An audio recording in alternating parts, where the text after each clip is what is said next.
This is your captain speaking. Welcome back to This Is Your Captain Speaking, the podcast where we're giving you access to New Zealand's top technology executives and their stories. This week we're catching up with Vedran Babich, the former CEO of MMC, which exited to Apex Financial Group. He's going to tell us about his journey as being a young immigrant lad from the former Republic of Yugoslavia and his journey into leadership. We're going to hear about how he operates a global business from New Zealand in the current economic and geopolitical storms that are happening right now. And then all the techniques that he uses to be able to get the most out of his people and how he leads. Hi, I'm Julian Lambert. I'm one of the directors at Potentia. We're the largest technology recruitment company in New Zealand, and I head up their leadership search. How are you? Very good. Pleasure to be here, Julian. I'm Vedran Babich, CEO at New Zealand Mint and Agoro. Nice. Former CEO at MMC, now Apex Group, and CEO at Fisher Funds. Nice. It sounds like a very decorated leadership journey that you've had along the years. Must be very different across all those different roles. So, what's on your mind at the moment as a leader in the New Zealand scene? On my mind right now is how to scale the business that I'm in, right, and navigate the world that we're currently in. With what's the business? So New Zealand Mint / Agoro is a bimodal business based here in Auckland, with a global footprint. One side of it is bullion, which is investment grade silver and gold. Right. So think of it as a financial services wealth management business. Yeah, you got all the lock boxes, right? Yeah, we do have a couple of vaults. And then on the other hand, Agoro is a collectibles business, right, where the collectibles are licensed with some of the biggest brands in the world, from right, Disney, Marvel, Star Wars, Warner Brothers, Major League Baseball, and they are limited edition and made out of pure silver and pure gold. Oh, right. So quite a unique offering. That's cool. Yeah. Sort of very different. Very different. One, we refer to one as obviously an investment, a head purchase, and the other is a passion, a hobby, and a hard purchase. So the jobs to be done are wildly different. Yet there's this, obviously both are bonded by precious metal, and there is to a degree a halo effect with operating two businesses at the same time. It sounds like a significant leadership challenge. Yeah, it is. Yeah. Especially in the when you're operating business out of New Zealand with a global footprint and the state of the world right now in terms of tariffs and global supply chains and so on and so forth, So what does that mean you have to focus on most as a leader at the moment? Because obviously there's commercials, you've got the Trumpian effect where tariffs can kind of change day to day, but for you, how do you simplify that into a focus of one or a few things? I think you have to remain focused on the things that you control, because there's a whole lot of things that are entirely outside of your control. And that part of the job is more challenging because there's a lack of certainty around the things you cannot control. So, the tariffs weren't here, whatever, at the start of the year. They're here now, but they're still it's not like you can operate with a definitive view the tariffs are here to stay for a number of years. So that makes it difficult to make some of the kind of more foundational changes that you might make if that was the case. And then I think at its core, it's also figuring out how do you run BAU and keep lights on while transform at the same time.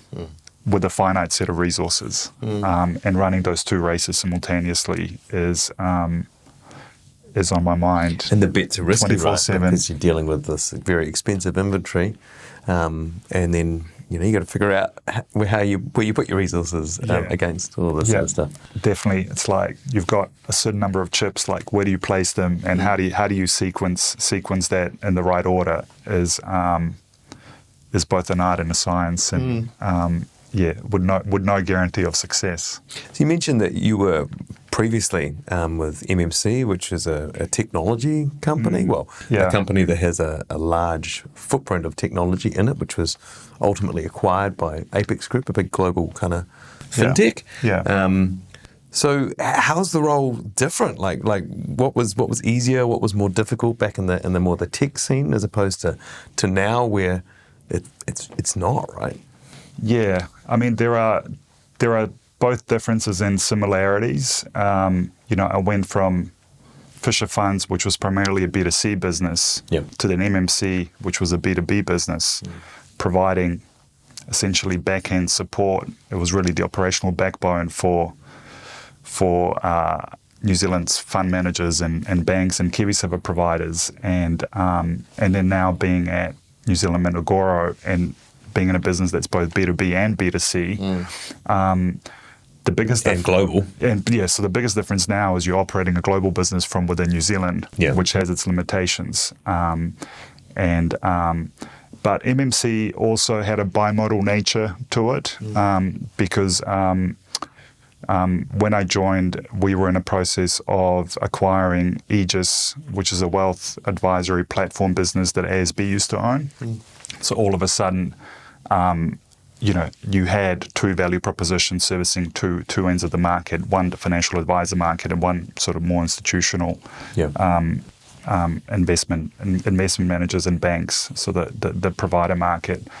And MMC, I'm not sure that many people are familiar with MMC because it was really a unique business and quite a success story in the end, and really all the credit goes to Tom and Rob, who founded that business and had the vision and gave me the opportunity to step in and be part of that scale up journey. Did they bring you in to exit? I mean, was that the goal? Because that was your first CEO role, right? Yes, yeah. So there was a goal to position the business for an exit and scale it. Without a fixed time frame. Right. It wasn't like a hard directive. No. And so it was very supportive in that regard. So the appetite to transform and to make a number of bets to position the business for that growth and for that evolution was a unique opportunity. So I mean, and what do you notice about the leadership of like a technology business? You mentioned it was B2B. Now you're in B2B, B2C, originally from B2C. But what about the technology stuff? Like, was it wildly different from a leadership perspective of an organization that fundamentally all of its fund settlement stuff is all done through tech? Yeah. Is it massively different? I think as a CEO of any business, you do have to invest yourself into the domain or the subject matter expertise of that business, if that makes sense. So, I look at my current role being part financial services, part collectibles. I've had to really throw myself into the collectibles end to understand it further and even recognize that throughout my childhood and my adult life, there were these there was a trail of kind of attributes where I could see I was actually a collector in these ways without even being consciously aware of it. Yeah.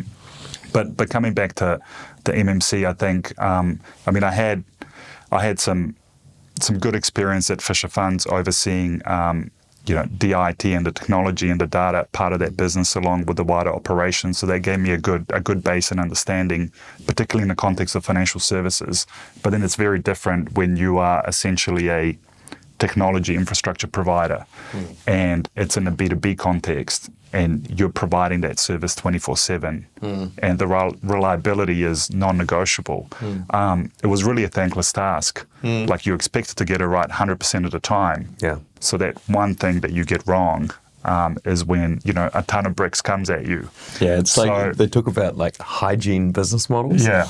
Where it's like, you imagine, then the analogy is, when you sit down at a restaurant or you sit down at a cafeteria or anything, as a customer, your expectation is that everything is perfect. And so you notice that lump of food, or you notice that something's out of place. And I guess that's the same kind of thing, right? Because you're like, one trade goes wrong and you are, you toast. Interesting you mentioned that. That's an analogy I used to use many years ago in the context of like overseeing a contact center, like at Fisher Funds and at previous roles, and kind of using that burger analogy. As you walk into a Burger King or McDonald's and you see what that burger looks like on that photo, and then the burger that you get often looks nothing like that. So you end up going like, I'm never coming back here again. Yeah. And then you put yourself in the shoes of the person making the burger. Like, they could have made, hundreds or thousands of burgers that day, but all it takes is to make one like that, to have a customer not come back. So it was that at obviously at a much bigger scale. So there was like inherent pressure or weight of knowing that at any point, one thing goes wrong. One thing could go wrong. So then a lot of focus on actually the stability and the resilience and the scalability of the two proprietary platforms, which had been around for some time.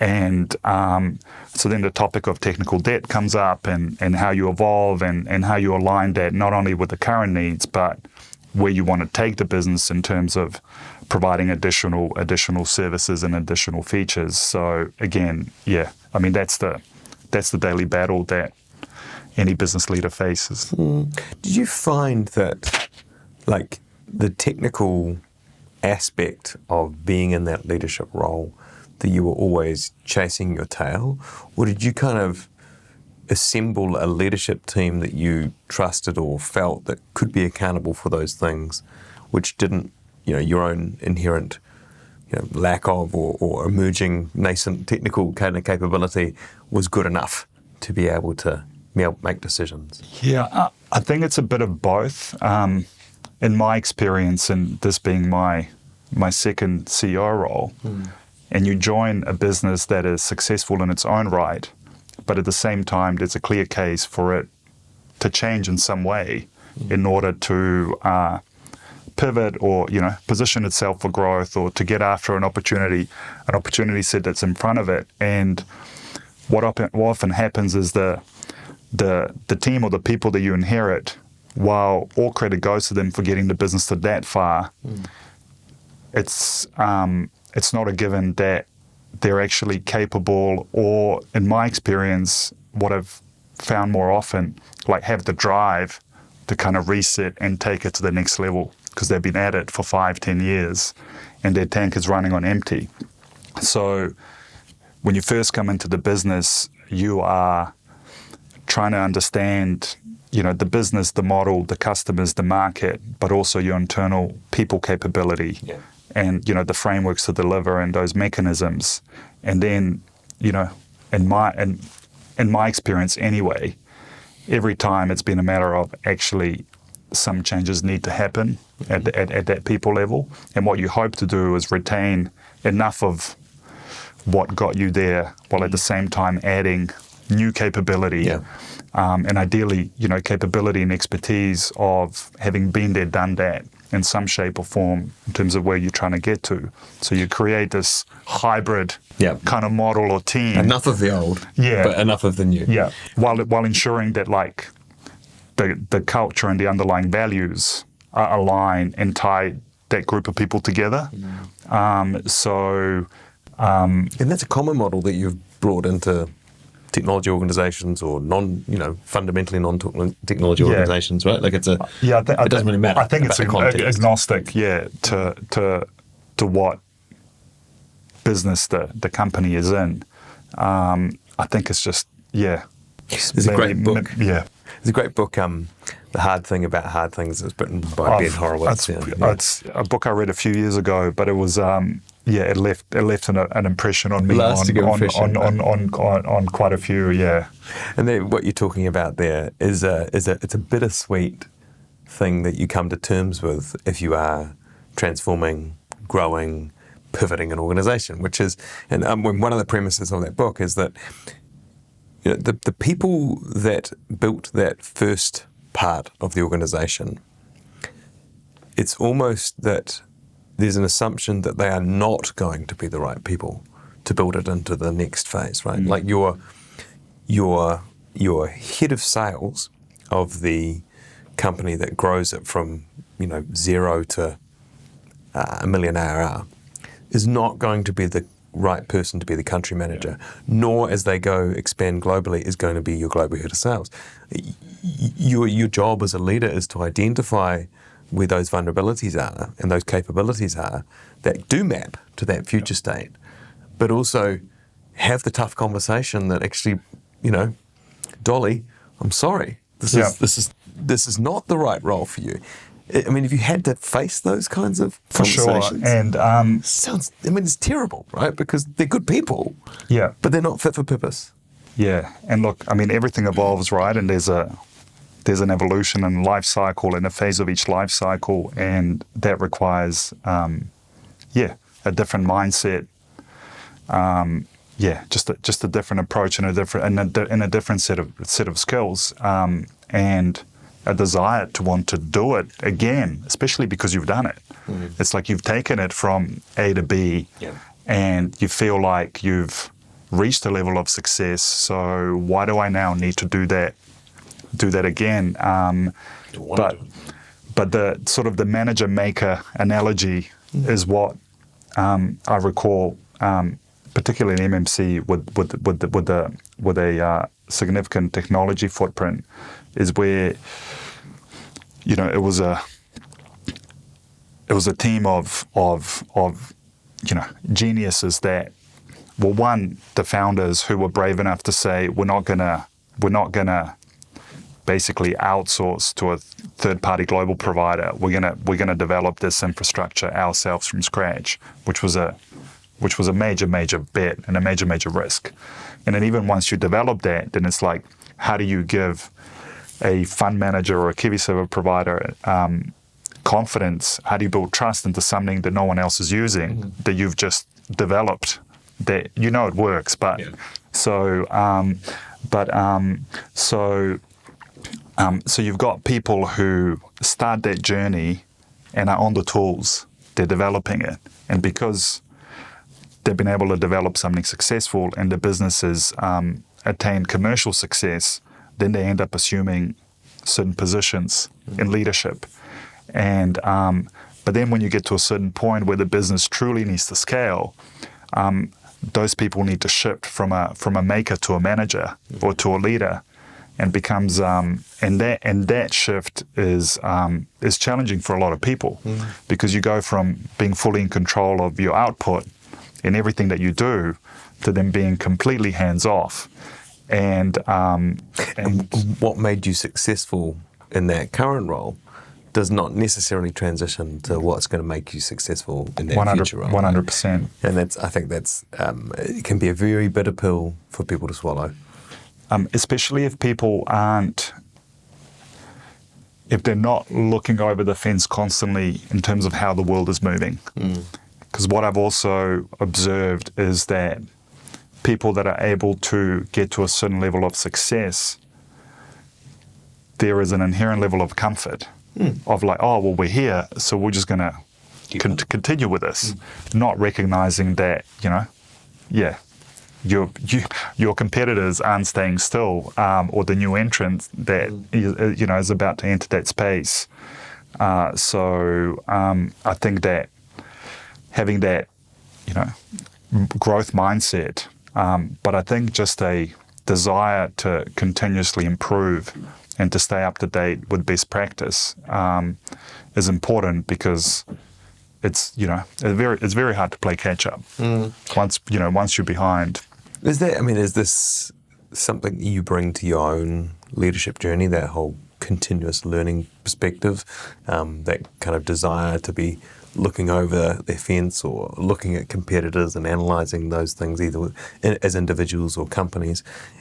What do you do to be able to stay on top of that stuff? That's a good question, and I don't think there's a silver bullet answer to it. I think for me personally, I find the topic of business as somewhat of a passion. Like for me to look at how people are solving big problems or navigating challenges, or recognizing the grit that it took to succeed, or to break barriers, or disrupt or an industry, or transform a business. I have a keen interest and arguably even a passion for it. So, and I think if you can put yourself in a position where something that you're passionate about intersects with your professional craft, then I think that becomes a bit of an unlock. So it sounds like a bit of a sporting analogy too, right? You talk about the craft. Obviously, I'm a basketball fan. LeBron James talks about the craft, right? Yeah. And it's about being the journey. And Kobe, the journey is the destination, right? 100%. And that waking up and you're like, well, I want to learn about stuff today because I want to invest in my craft. Is that kind of is that the motivational structure for you? Yeah, I mean, I take a lot from those two particular individuals, as you know from some of our previous conversations. We've never met before, but one of the things, it was probably how long ago was that? Probably 8 or 9 years ago, when I felt like I had got to my mountaintop that I was trying to reach. Basically ever since I started. I don't know. Like a life journey. Like a life journey, yeah. I guess I had in my mind a blueprint, and I needed to tick certain things from an external success standpoint. And I remember getting to that mountaintop.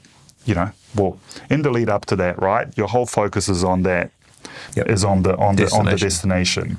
And I remember getting to the mountaintop. That being in the analogy, and going like, this is the view? Like, are you kidding me? And then looking back down the mountain and going like, I just climbed that whole mountain and I did not enjoy that journey.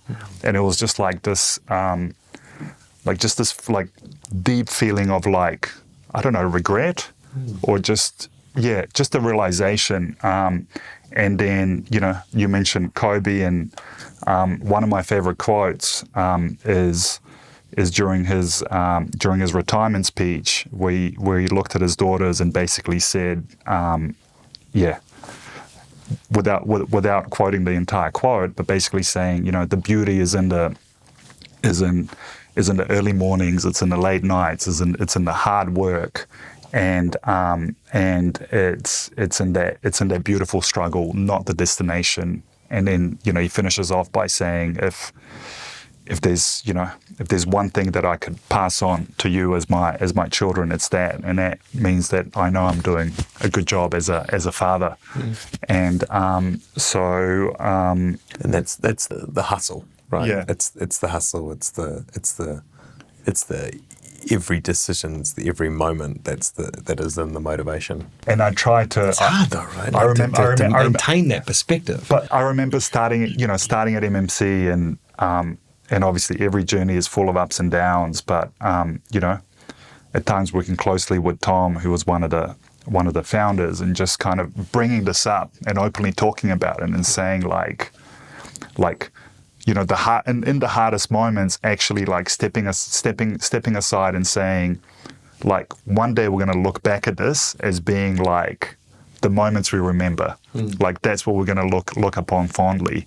So it's sort of bringing all of that together to acknowledge that the beauty is in that struggle, is in that journey, and not the destination. Because as much as you give it your all and you apply yourself, it's you may or may not reach that destination. And I feel very fortunate to have reached the mountaintop at an age where I could then sort of realize that lesson and reset, and take that forward with me. Because if I had never reached it, I would have been on that. Do you think that's made you a better leader or executive, or do you think it's allowed you to express yourself more in the role? There's something. Once you feel like you've reached your goals, there is a weight that lifts off your shoulders in some way, and maybe there's a level of confidence that inherently comes within that. I think the other thing that for me was, one of the formative lessons in my career, and it was, a CEO I reported into, and I think we were in Australia on a business trip, and he asked me, "Are you the same person at home that you are at work?" And it's just like, and he was probably the unlikeliest person to have go there. Yeah. And that really, and obviously the answer for me at the time, and I was in my mid-30s, and the answer was, actually, I am quite different at home than I am at work. And so for whatever reason, as I reflected on that at the time and over the years, sometimes when you're so focused maybe on that goal and that destination, you feel like you need to be a certain way or act a certain way in order to increase your likelihood of success. But what I found to be the true unlock is actually combining those two people into one and being yourself and just being comfortable in your own skin.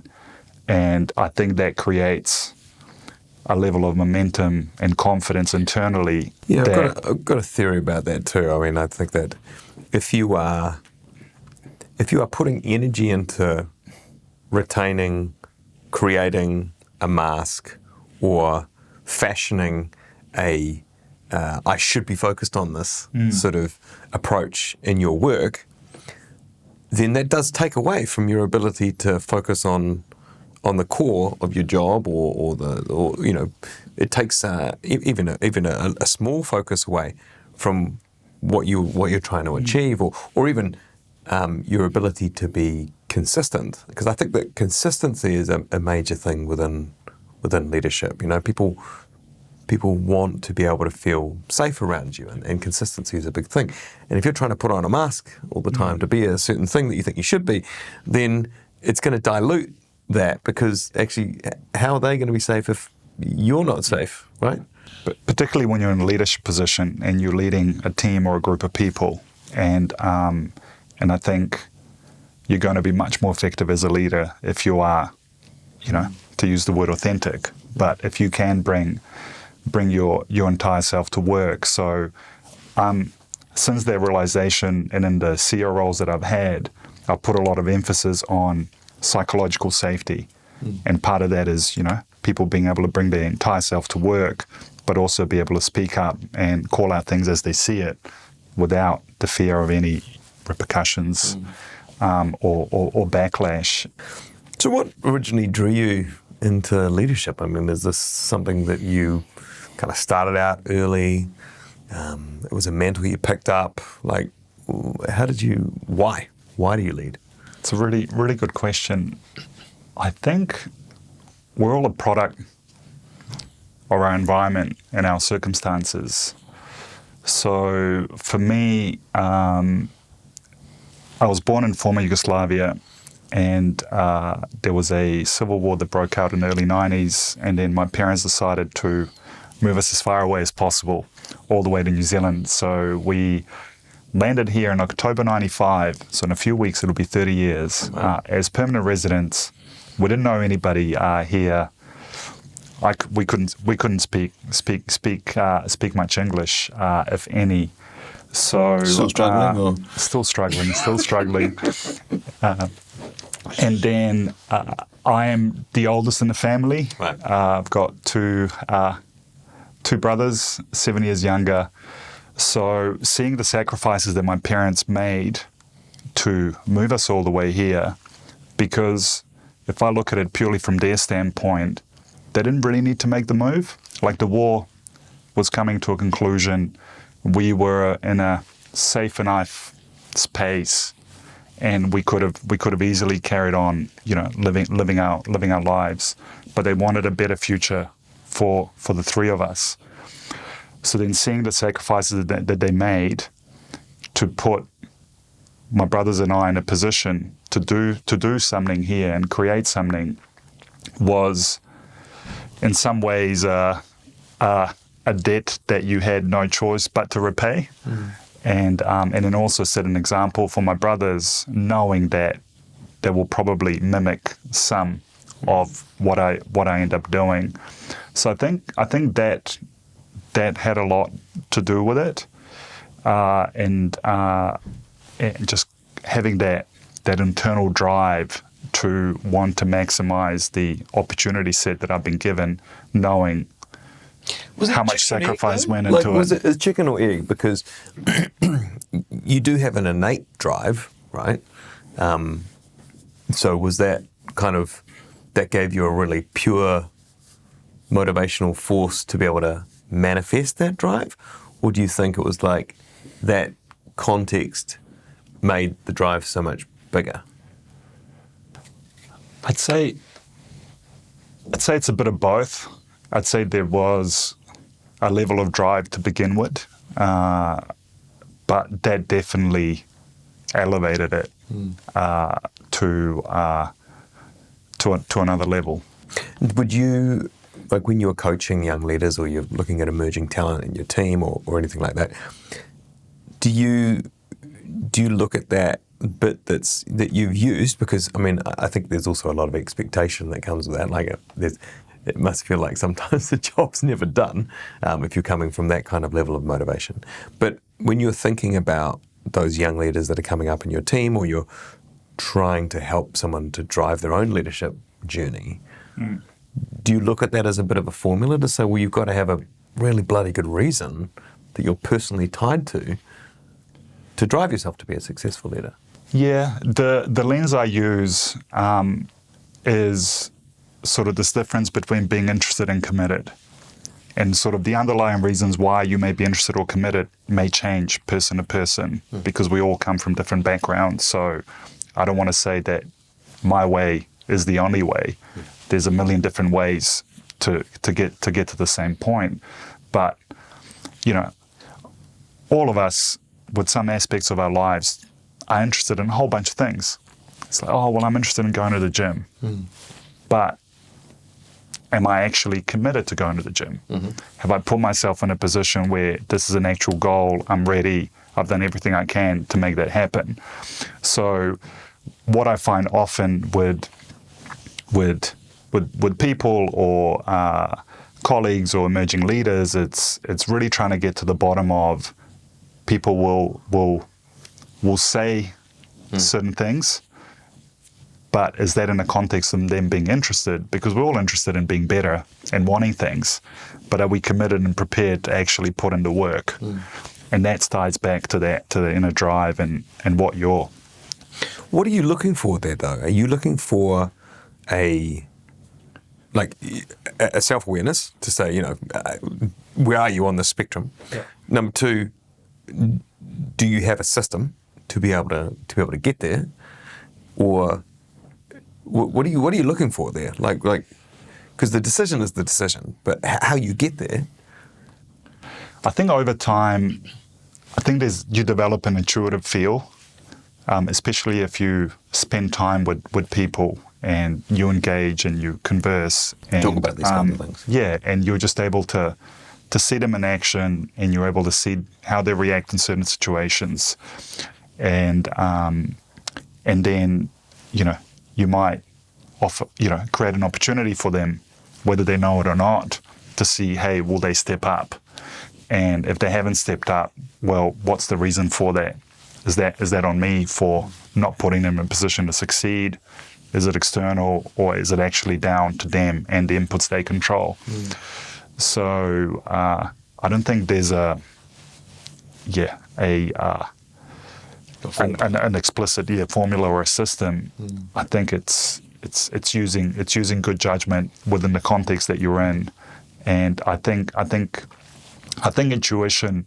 Yeah, another thing that I've tried to really lean on more and more is that intuitive feel, and just really trusting that gut instinct. I came across an Einstein quote the other day where he goes, an intuitive mind is a sacred gift, and a logical mind is a faithful servant.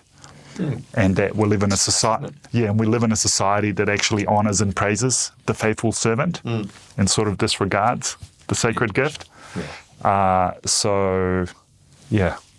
cool. I think that, coming back to what you were saying earlier, you can't have a dialed-in intuition, though, if you're trying to be someone else at work, right? Like, your intuition's not going to work because it's geared behind a mask, and I think that, intuition is also built upon a whole bunch of experiences. For sure. Where you've got to be in the situation to develop the intuition. I think that people naturally, if they're self-aware, they'll have a better intuition. But, intuition is refined from looking at and observing and thinking about all these different situations that you've been involved in, whether at work or not. Yeah. And then, then you can trust it. 100%. I mean, you've got to be centered and in tune with yourself in order to tap into that intuition. And experience is the best teacher, right? Mm-hmm. And again, people talk about working hard or working smart, but in order to work smart, you actually have to work hard for a long, long time. Put in the miles to then figure out how to work smart. Yeah. You can't just show up and, I'm going to work smart from day one, which just basically means you're not really going to give it your all. I guess as well, there's the Mike Tyson quote, right? Like everyone's got a plan until we get punched in the face. Yeah. And so, you can work smarter, but you can have the best theories, but you've got to be able to bust your ass and then figure out where you can optimize. Interesting you say that. I've been fascinated by how theory translates to practice, especially in the context of businesses and strategy, right? And it's like strategy barely ever survives first impact with reality. It's like you spend... the military definitely will talk about that, right? And military talks about it all the time. Simon Sinek talks about that all the time. You spend all this time putting together a coherent strategy, getting stakeholder buy-in, and feeling like, okay, well, this is great, and then you get into execution mode, and you find out that the reality is it can be wildly different, and so you can have this. So you don't think that's a symptom of not enough planning and not enough kind of... No, I just don't think that you can anticipate and plan for all the factors, and the world is forever changing, and that's often what, in my experience, like boards struggle with, because they want certainty. Yeah. They want everything to be a project. It's particularly in the context of technology, right? When you talk about project versus product, but they want certainty, and it's kind of like, we want to know where things will be in 2-3 years from now. And often you're going, well, firstly, the world's changing. We're transforming as a business. We've opened up our view, and we've got a plan where, like, we now need to work really hard to get to this point. Once we get to that point, then we need to kind of open up our lens again and take in the world, while obviously adapting and gradually changing over time. But you've got this deliberate strategy that you start off with, and then there are a bunch of emerging factors that come, that ultimately, you got to adapt to. So then your realized strategy at the end ends up looking often quite different to your deliberate strategy. And that's where, the agility and adaptiveness and being able to respond and pivot and ensure there's fast decision making and kind of that muscle, knowing that you're going to have to respond and pull in different directions depending on what the world is, especially if you're trying to achieve something of significance. Yeah. Because if it's that easy, if a group of people can sit back and be like, put it on paper, that's exactly, then it will have already been done. Yeah. Someone else would have done it. So So that's that whole. I was watching something the other day, and I think it was actually Stephen Bartlett, and he was talking about decision making and your ability to make decisions. I think that, if you look at what a leader really has to do, it's about, you need to be able to make good, reliable decisions. And But I think there's a kind of a general thought that that's kind of the case. However, when Barack Obama sent in the two Apache helicopters to kill Osama bin Laden, he had no certainty that he was even there, right? And his advice was, once you're at 51% certainty, that's the time you can make decisions. Because actually, like you said, there's a whole bunch of the world that's going to get in the way. And so if you're going to make a decision, don't delay. Like, make that decision. And it's interesting, right? Because I think there's so much, especially in the current economic and world conditions, it's so difficult to make any decisions with any real certainty. So maybe we all just need to be like, okay, well, hang on. Like, we just need enough data to get us over that hump. Yeah. And, obviously some intuition to be able to then make the plan on that basis. And I think there's a real level of discomfort between a governance level and an execution level around those two things. So governance are really concerned with risk and mitigating risk and managing risk. Yeah. And then executive is about results and, making decisions and being able to adapt to those conditions. So there's always going to be that friction, right? And if as long as it's a healthy friction, great, right? Because you get to a really good outcome. But if it's dictatorial or, those people don't understand their roles, then you start to see a bunch of... Be painful. Yeah. And there's also the invisible cost of not making a decision and doing nothing that never gets talked about. It's like there isn't that's what we're proposing, recommending as a thing we should do. And then that can get scrutinized, but often we don't look at it and go, okay, well, if we don't do that, we're then left with status quo. So what's the risk of status quo? How do you make those decisions? Do you have like a way that you go about doing that you're able to impart, or do you end up following I need to know this, and then I need to know this, and then I'll make a decision? Yeah, really good question. I think I always look at it and go, on one level, have I done everything I can to put ourselves in a position to feel like that is the optimal decision at this point in time within our circumstances? A couple of maybe mental models to use is problem space versus solution space. So really deeply understanding the problem we're trying to solve, and then going, okay, so if that's the problem, what are all of the potential solutions? And then how do we evaluate those solutions within the context of, do we have a right to win or execute on that solution, to our capability, to, chances, likelihood of success, so on and so forth. But I think it's within our human nature to jump to a solution straight away and kind of reverse engineer that into a problem. I mean, you see it in you see it often when people go, oh, well, that new shiny toy, that looks great. I want that, without actually having any appreciation for what problem you're trying to solve. Fit the solution against the problem. So I think, and that requires discipline and just a different mindset to really just focus on the problem space alone.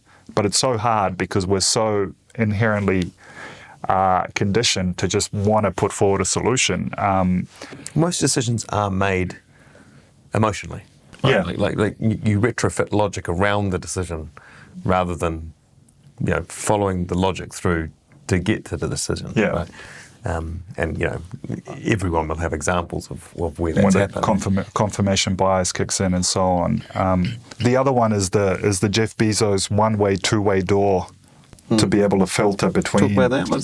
So he talks about, is this a one-way or a two-way door decision? As in, if we walk through that door, can we walk it back? Right. So if we can walk it back, then that should be let's just go. Because again, whatever you think in theory might happen might be wildly different in practice. So let's just go. There's such little risk. Right? Exactly. Yeah. Whereas if it's like, hey, once we walk through that door, there's really no going back. Those are the ones that you want to deliberate and really put more time and effort into. So that's kind of another, especially in when you're in the CEO seat and you've got so many decisions coming at you, that can be a good filter to go, okay, well, those are two-way doors. Yep. We can put those in that bucket, and these are the ones that we really need to consider more deeply. And when you are like coming in to that, what's the core data for you when you're making commercial decisions or people decisions, or what do you always like? Well, I need to know that. I think it all comes down to context, right? Often people people can be, and I'm talking kind of more broadly and generally when I say, people that work within a company, there's often a disconnect with the reality of that business, which is that business is there to create value for customers or suppliers or partners, whatever you might call them. And often people lose sight of that in their day-to-day jobs. They get focused on the task at hand or activity at hand and don't see how that translates.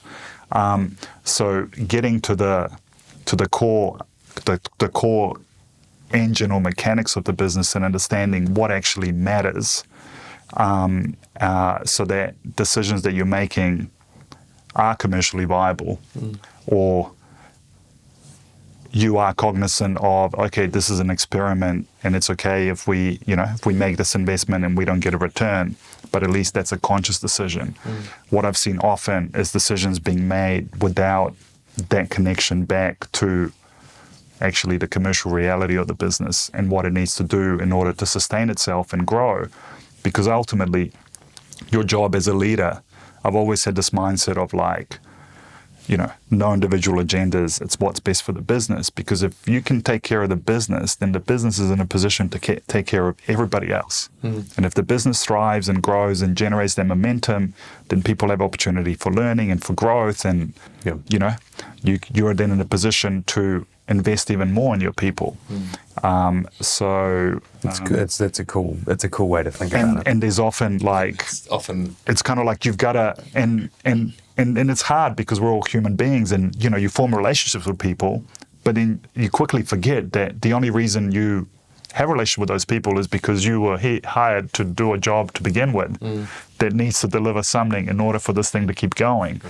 So for me, there's like a real sense of responsibility to ensure that the business remains viable and sustainable and ideally grows, so that you can not only create value for customers, but take care of the people that are within the business so that they can provide for their families, but that you can also give them opportunities for them to thrive at an individual level.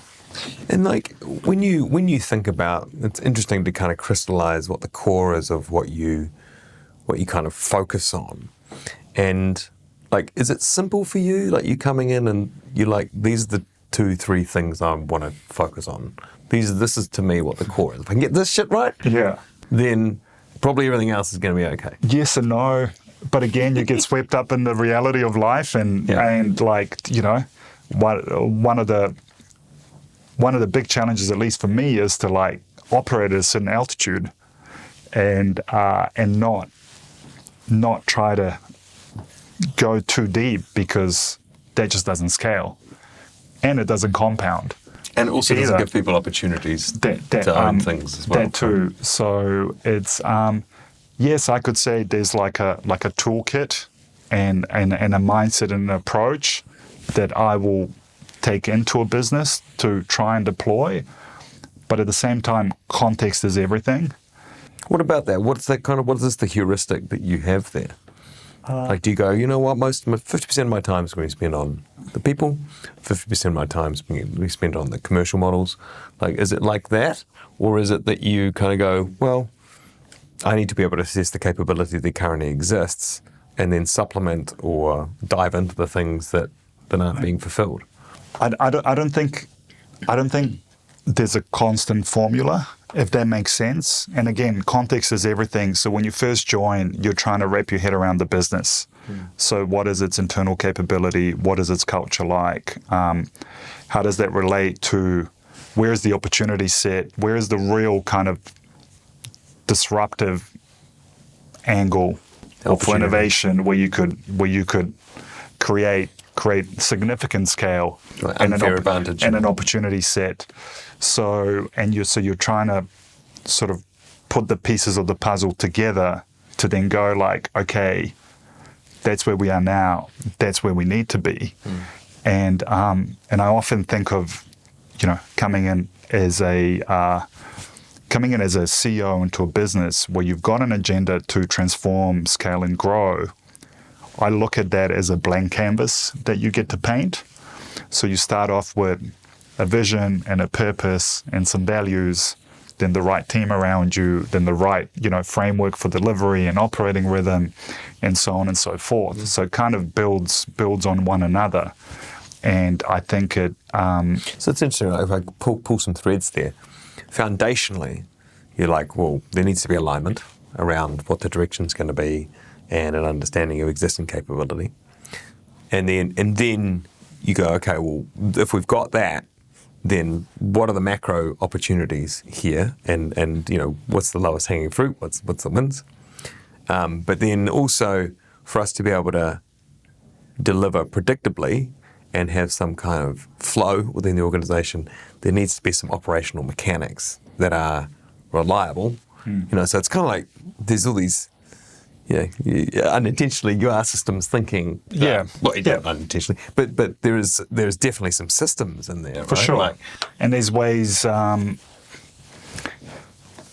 There's certain tools, if you like, or systems that are transferable, and that in some ways you can make work within any environment, whether that's the way you track or evaluate performance of individuals in terms of BAU being KPIs and your change initiatives being OKRs, and then values being, so that's your impact in terms of what you produce, so to speak. But then there's how you go about it, which for me is just as important. Journey and destination. Yeah. So it's so then you've got kind of that triangle in terms of a framework that you can roll out across the business to say, yes, both day to day is important. Where we need to get to is important, but how we treat each other and how we behave. That's the sustainability, right? Like that's the sustainability of keeping that crew together and retaining people, and also creating the trust and the psychological safety. Because values, I think, are the way you make decisions, right? And so if the person next to you is making decisions in a predictable kind of way within reason, then you're going to feel safe that you can make decisions autonomously or can rely on that person to make decisions and that's the power of values, I think. When you think about like what's coming, you talked a bit about the uncertainty and where the kind of the globe is at. Like when you think about what's coming as a leader in the New Zealand economy, I mean, you're a global business as well, I guess, so you've got a whole bunch of global factors. Well, is there anything that's on the horizon that you're like, I don't know what to do about that, or that's the thing I'm most worried about? Yeah, it's. I mean, New Zealand is one of the best countries in the world, and obviously having moved here and New Zealand having been home for majority of my life now, and the more I travel the world, the more you realize how special New Zealand is. But the things that make us special also come with a disadvantage in terms of cost. Our location in the world, the size of our population, so on and so forth. So when it comes to business and people looking to start a business and create something meaningful, you do have to have a global mindset to go, well, I might start here, but if I'm ready to create something of significance, I need to be able to scale that globally. I often think about having now for the last 2+ years operated in a business with a global footprint. It's like you look at US is one of our primary markets, and you look at the cultural differences between US and New Zealand, and how much of that contributes to just the world of business. And so I think we've got a long way to go. Well, I think we're way too humble, and we've got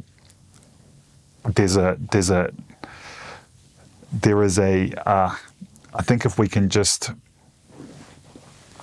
assert a level of confidence and be able to support each other and tell our story kind of more collectively on the global stage.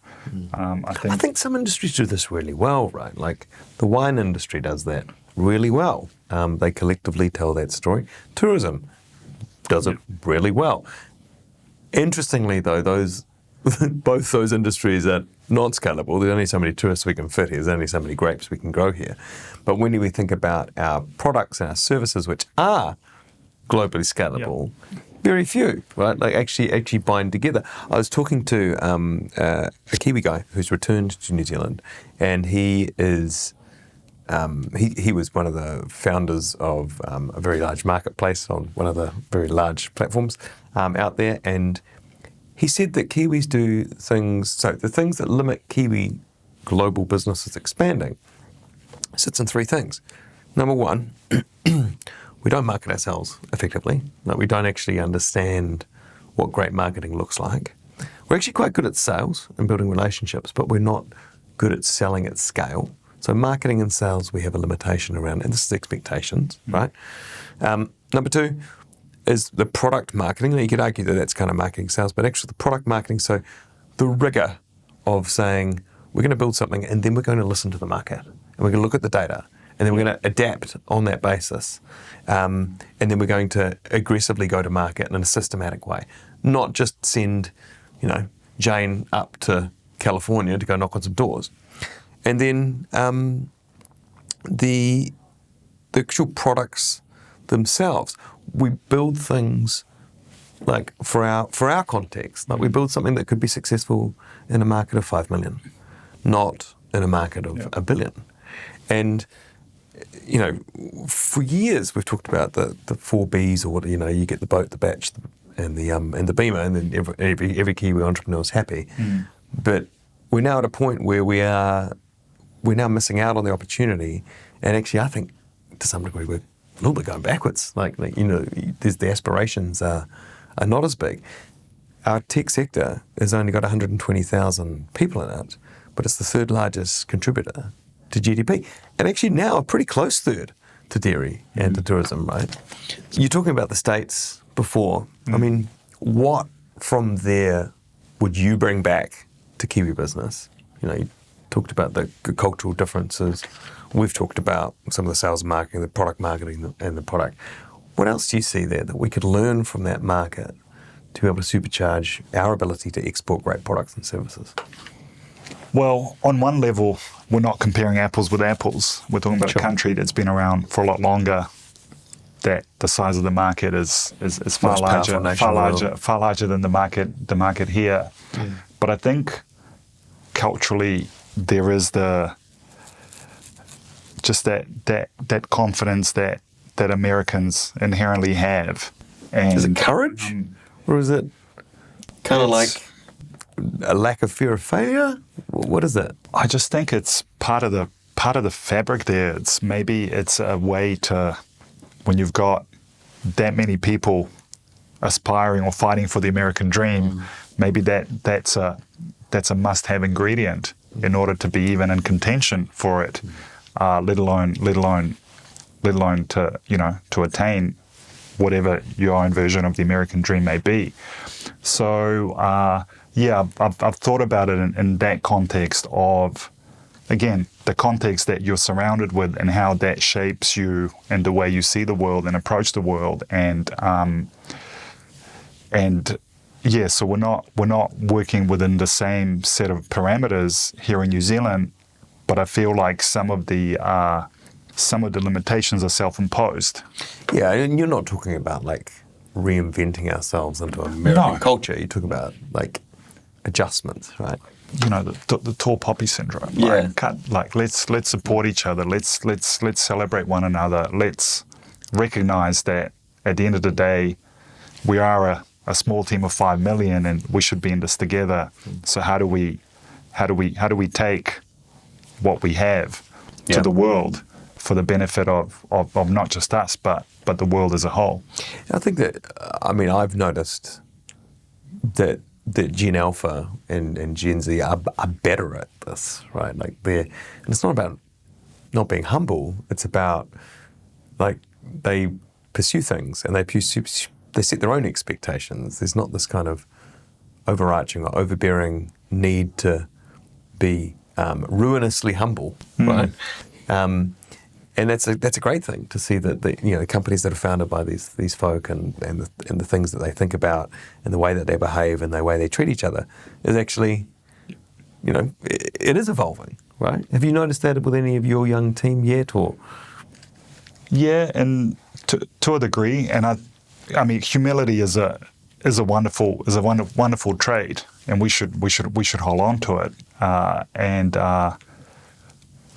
I hope that what you're seeing and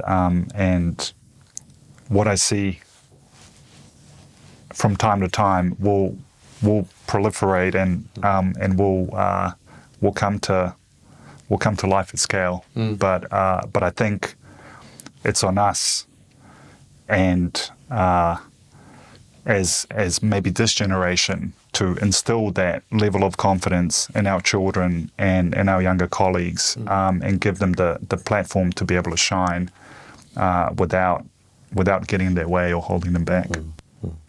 Well, nice to meet you, man. I'm really proud of us for not talking about AI. Yeah. So thanks for taking time today. Thank you for having me. This is your captain speaking.